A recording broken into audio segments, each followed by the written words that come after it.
Hello everyone, this is Avinav and welcome to you all in my YouTube channel Name Study with Avinav।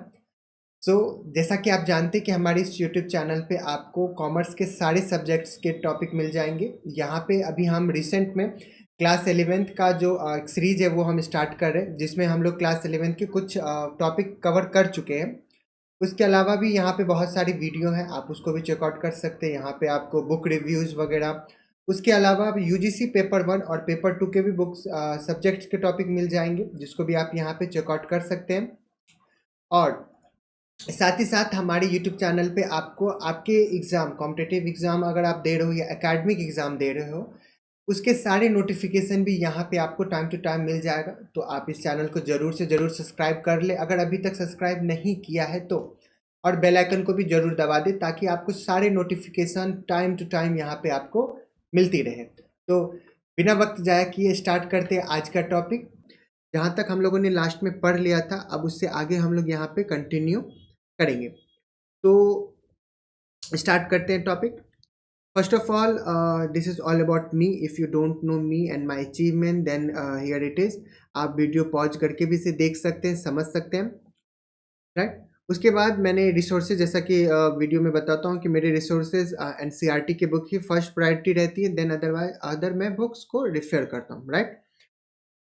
हम लोगों ने बहुत सारे topic को यहाँ पे कवर कर लिया था। वीडियो हम लोगों का था जिसमें हम लोगों ने कुछ पॉइंट्स देखे थे, कुछ वर्ड्स देखे थे जो कि थ्रू आउट कॉमर्स में हमें यूज होता है और हम लोग ज़्यादातर हम लोग वर्ड्स को देखते हैं, राइट।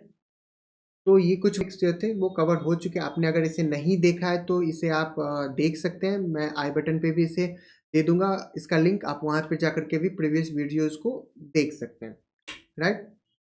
तो ये सारी चीज़ें हो चुकी थी। सेल्स हो चुका था, रेवेन्यू हो चुका था, एक्सपेंसेस हो चुका था ना। अब हम लोग स्टार्ट करेंगे एसेट्स से। तो आज के वीडियो में आज का टॉपिक रहेगा हमारा एसेट्स। एसेट्स क्या होता है, कितने प्रकार के होते हैं, इसको आज हम लोग यहाँ पे समझने और जानने की कोशिश करते हैं। तो सबसे पहले देखिए यहाँ पे चीज़ें, जैसे मैंने पहले वीडियो में बताया था, हिंदी और इंग्लिश दोनों में कंटेंट रहेगा। आपको टेंशन लेने की ज़रूरत नहीं है। आपको जिस भी लैंग्वेज में, जिस भी वर्ड में समझ में आता है, आप उसको प्रेफर कीजिए।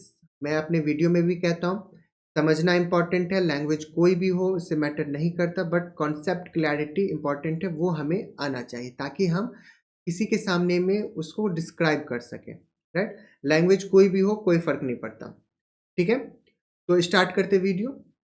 पहला हमारा टॉपिक है एसेट्स। अब एसेट्स क्या होती है, संपत्ति। मतलब जैसे हम लोगों ने कैपिटल देखा, कैपिटल क्या था, हमारी पूंजी थी। पूंजी भी एक तरह से क्या होता है, हमारा संपत्ति होता है, राइट। अब हम लोग इसको पहले एक बार पढ़ते हैं, फिर हम इसके आपको इसका चीज़ें जो है वो हम लोग आपको समझाएंगे, ठीक है। पहला है हमारा एसेट्स। एसेट्स में क्या है, जो an enterprises, assets are its financially identifiable resources that are sometimes valued in monetary term. Assets are valued goods that a business uses to run its operation. Yes, assets वो है जिसको हम लोग operation में यूज करते हैं। कौन से ऑपरेशन में, तो हमारे जो बिजनेस होते हैं, बिजनेस को रन करने में। अगर हम लोगों को बिजनेस रन करना है, बिजनेस चलाना है, तो हमें एसेट्स की ज़रूरत होती है। अब एसेट्स क्या होगा, जो हमारा गुड होगा, जो हमारा गोदाम होगा, जो हमारा रूम होगा, या जो भी हमारे पास कैश फॉर्म में होगा, वो सारा का सारा क्या होगा, हमारा एसेट्स कहलाएगा। तो एवरीथिंग इन बिजनेस, अगर आप प्रॉफिट कमाने के लिए अपने बिजनेस में जो भी चीज़ें रखते हो, चाहे वो आपका गुड्स हो, चाहे वो आपका फर्नीचर हो, बिल्डिंग हो, जो भी चीज़ें, वो सारी की सारी चीज़ें आपकी एसेट्स हो जाती है, राइट। तो ये एक इसका मीनिंग था, एक डिफिनीशन था। अब हम लोग जानते हैं कि इसके कितने प्रकार हैं। पहला इसमें कहता है कि एसेट्स दो प्रकार के होते हैं। दो प्रकार कौन कौन से, तो एक है हमारे पास non current assets, non current assets, और दूसरा हमारा है करेंट एसेट्स। हिंदी में भी है गैर चालू परिसंपत्ति और वर्तमान संपत्ति। अब देखिए यहाँ पे समझना हमें ये है कि नॉन करेंट एसेट्स होता क्या है और करेंट एसेट्स क्या होता है, राइट। तो पहले देखते हैं हम लोग नॉन करेंट एसेट्स। इसका ये मत समझिए इसमें हिंदी नहीं है, इसका हिंदी यहाँ पे आपको मिल जाएगा, हिंदी इंग्लिश दोनों में है। हम इंग्लिश में ज़्यादा प्रेफर करते हैं ताकि समझाना आसान होता है, right. Non current assets, non current assets कहता है कि जो हमारे पास ऐसा एसेट्स जो हमारे पास फिक्स्ड है, जिसको हम लोग लिक्विड में नहीं ला सकते हैं या जिसको लिक्विड लाने के लिए एक प्रोसीजर अपनाना पड़ेगा, वो सारा हमारा नॉन करेंट एसेट्स बन जाएगा। जैसे हमारे पास फिक्स एसेट्स हो गया, फिक्स एसेट्स इट मीन्स कि हमारे पास लैंड हो गया, बिल्डिंग हो गया, फर्नीचर हो गया, जो कि फिक्स है, राइट।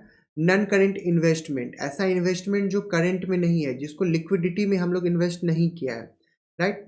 उसके बाद रहता है हमारे पास deferred tax assets. Deferred tax assets क्या हो जाता है कि जो हम लोगों का डेफर्ड टैक्स है वो भी हम लोगों का क्या होता है कि एसेट्स का एक फॉर्म बनता है। यहाँ के जो भी पॉइंट हम अभी पढ़ा रहे हैं, यहाँ पे सिर्फ हम वर्ड आपको समझा रहे हैं कि इसमें आता क्या क्या है। एक एक करके हम सारे वर्ड्स को, सारे टॉपिक को आगे जब हमारे सिलेबस में आता जाएगा टॉपिक, हम वहाँ पर भी इसको बाय डेफिनेशन और बाय कॉन्सेप्ट विथ एक्सप्लेनेशन और एग्जाम्पल्स हम इसको कवर करेंगे। तो यहाँ पे आपको टेंशन लेने की ज़रूरत नहीं है कि सर इसका मीनिंग नहीं आता या ये मीनिंग मैंने नहीं समझा। कोई बात नहीं, हम सारे मीनिंग को कवर करेंगे, सब कुछ समझाएंगे यहाँ पे आपको। बस आप इस चैनल पे जुड़े रहिए, राइट। उसके बाद कहता है कि long term loan and advances. अब लॉन्ग टर्म लोन भी होता है हमारा, ऐसा लोन जो लॉन्ग टर्म में चले। लॉन्ग टर्म का यहाँ पे कॉन्सेप्ट है, लॉन्ग टर्म वो होता है जो 1 साल से ज़्यादा या 3 साल से ज़्यादा के लिए, वो हमारा लॉन्ग टर्म बन जाता है, ठीक है। उसके बाद अदर नॉन करेंट एसेट्स, बहुत सारे ऐसे एसेट्स होते हैं जिसको हम लोगों ने डिफाइन नहीं किया किसी पर्टिकुलर टॉपिक में या किसी पर्टिकुलर पॉइंट में। तो उस तरह के जो कोई नॉन करेंट एसेट्स होते हैं या कोई नए तरह के एसेट्स बनते हैं, तो वो सारा का सारा हमारा कहाँ आ जाता है, नए वाले नॉन करेंट एसेट्स में, राइट। अब देखिए, अब कहता है हमारा दूसरा क्या है, करेंट एसेट। करेंट एसेट इस मीन की लिक्विड एसेट्स, जिसको हम लोग लिक्विड फॉर्म में ला सकते हैं। जैसे हमारा करेंट इन्वेस्टमेंट हो गया। करेंट इन्वेस्टमेंट मतलब वैसा इन्वेस्टमेंट जो हम लोगों ने आपको बिजनेस में तुरंत लगाया, जो कि बिजनेस में हमारा लिक्विडिटी बना रहा है, बिजनेस में एक फ्लो बना रहा है, प्रोसेस बना रहा है, ठीक है, जिसका हमें कुछ ना कुछ रेवेन्यू मिलता रह रहा है हमें। उसके बाद इन्वेंट्रीज। इन्वेंट्री मतलब हमारा गुड्स हो गया, गुड्स हो गए, या फिर हमारा स्टॉक हो गया। ये सारे क्या हो जाएगी हमारे पास, ये भी हमारा एक करेंट एसेट्स हो जाएगा। अब गुड्स और स्टॉक क्या होता है, हम लोग सेल करते हैं, रोज परचेज करते हैं, रोज सेल करते हैं। उसके बाद ट्रेड रिसीवेबल। ट्रेड रिसीवेबल मतलब जो कि ट्रेड से हम लोगों ने कुछ रिसीव किया वो। देन हमारे पास कैश एंड कैश इक्विवेलेंट्स, मतलब जो कि कैश है, लिक्विड में हमारे पास क्या होगा, हमारे पास में लिक्विड पैसा होगा, 2 लाख 4 लाख 5 लाख 10 लाख करोड़ हमारे पास लिक्विड फॉर्म में, जिसको हम लोग टच एंड फील कर सकते हैं, देख रहे हैं, राइट। और उसी का कोई इक्विवेलेंट, राइट।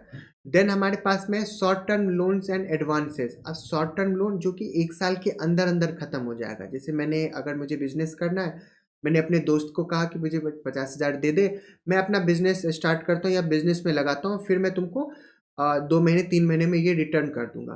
तो उस तरह का अगर कोई पैसा है जो मैंने 2 महीने 3 महीने या फिर 1 साल के अंदर अंदर मैंने रिटर्न कर दिया, ख़त्म कर दिया, तो वो सारा हमारा शॉर्ट टर्म हो जाएगा। और कुछ एडवांसेस, जैसे मान लीजिए मैं कोई मैन्युफैक्चरिंग कर रहा हूँ, मुझे फर्नीचर, जैसे मान लीजिए मुझे सोफ़ा बनवाना है, ठीक है। तो किसी ने मुझे पैसा दिया कि सर ये लीजिए 50,000 रुपया, ये एडवांस के फॉर्म में, और मुझे एक अच्छा सोफ़ा बना करके आप मुझे भेज दीजिएगा। बट वो जो पैसा है 50,000, वो जो मुझे एडवांस के रूप में पहले ही मिल गया, राइट। तो ये भी हमारा क्या हो जाएगा, करेंट एसेट्स बन जाता है। देन आता है अदर करेंट एसेट्स, मतलब मैंने कहा बहुत सारे ऐसी चीज़ें हैं जिसका हम लोगों ने किसी पर्टिकुलर टॉपिक में या पॉइंट में जिसको हम लोगों ने नहीं रखा है, जिसको हम लोगों ने डिनोटेड नहीं किया, वो सारा का सारा हमारा अदर्स में आ जाएगा, राइट। तो ये हमारी थी एसेट्स, 2 तरह की एसेट्स थी। अब देखिए, अब हमें आपके सिलेबस के अकॉर्डिंग हमें इतना डीप में नहीं जाना है, बस हमें समझना है कि 2 तरह का एक एसेट्स होगा। एक हमारा होता है फिक्स एसेट्स, राइट। और दूसरा हमारा क्या होता है, हमारा current assets.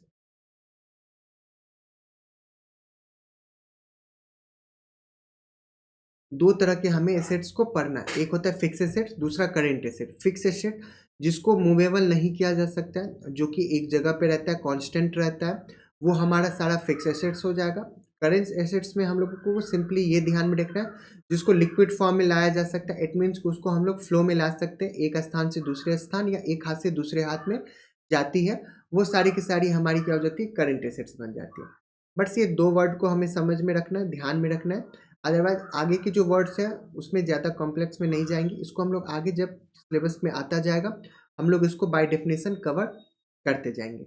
I just hope कि आपको ये एसेट समझ में आ गया होगा। इससे रिलेटेड अगर कुछ और पूछना है तो आप मुझे कमेंट जरूर कीजिएगा। मैं इस पर डॉट जो भी आएगा आपका आएगा वो सारा का सारा डॉट यहाँ पे मैं क्लियर करता चलूँगा।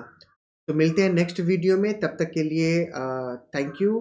एंड यस, अगर आपने मेरे चैनल को सब्सक्राइब नहीं किया है तो सब्सक्राइब जरूर कर लें। So thank you to all कि आपने ये वीडियो देखा। इससे रिलेटेड अगर आपको इस टॉपिक से रिलेटेड अगर कुछ भी क्यूरी रहती है तो आप मुझे इस पर मेरे व्हाट्सएप नंबर जो कि मेरे हर वीडियो के कमेंट बॉक्स में रहता है, आप वहाँ पे मुझे डीएम कर सकते हैं। उसके अलावा अगर कोई और क्यूरी है तो आप मुझे कमेंट कर सकते हैं। मैं उसे देख करके जल्द से जल्द उस पर जितना भी वीडियो हो सके मैं अपने चैनल पे अपलोड करने की कोशिश करूँगा। तो मिलते हैं नेक्स्ट वीडियो में, तब तक के लिए बाय बाय।